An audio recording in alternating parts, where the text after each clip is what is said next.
लोकप्रिय पंतप्रधान श्री नरेंद्र मोदीजी यांचे मी मनापासून अभिनंदन करतो की आज त्यांनी देशाचे सर्वाधिक काळ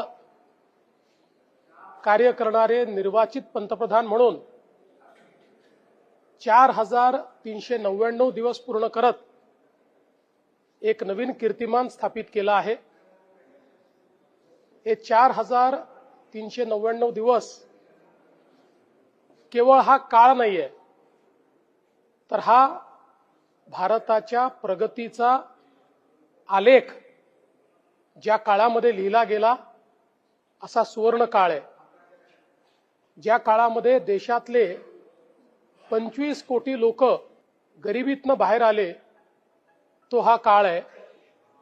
ज्या काळामध्ये देशामध्ये रस्ते, रेल्वे, पोर्ट, एअरपोर्ट सर्व प्रकारच्या इन्फ्रास्ट्रक्चरचं जाळं तयार झालं तो हा काळ आहे। ज्या काळामध्ये भारताच्या अर्थव्यवस्थेने एक मोठी भरारी घेत जगातील 4थ्या क्रमांकाची सर्वात मोठी अर्थव्यवस्था म्हणून जगाच्या पाठीवर नाव कमावलं तो हा सुवर्ण काळ आहे। ज्या काळामध्ये शेतकऱ्यांकरता सिंचनाच्या सोयी उपलब्ध करून देण्याकरता सर्वाधिक निधी केंद्र सरकारने दिला तो हा काळ आहे।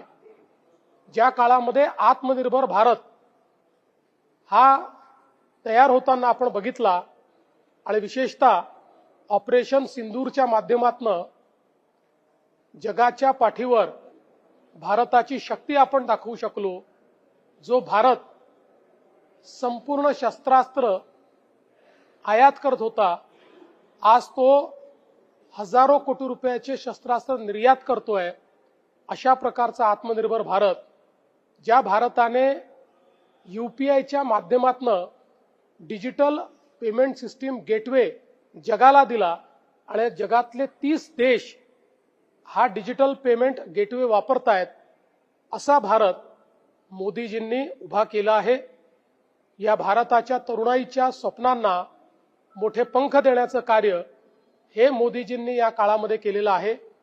आणि म्हणूनच मला असं वाटतं की केवळ लॉंगेस्ट सर्व्हिंग असं नाही, तर ज्यांच्या सर्व्हिसला, ज्यांच्या सेवा कार्याला संपूर्ण देश लक्षात ठेवेल, विकास भी विरासत भी अशा पद्धतीनं ज्यांनी कार्य केलंय त्या माननीय प्रधानमंत्री महोदयांचे मी मनापासून आभार मानतो।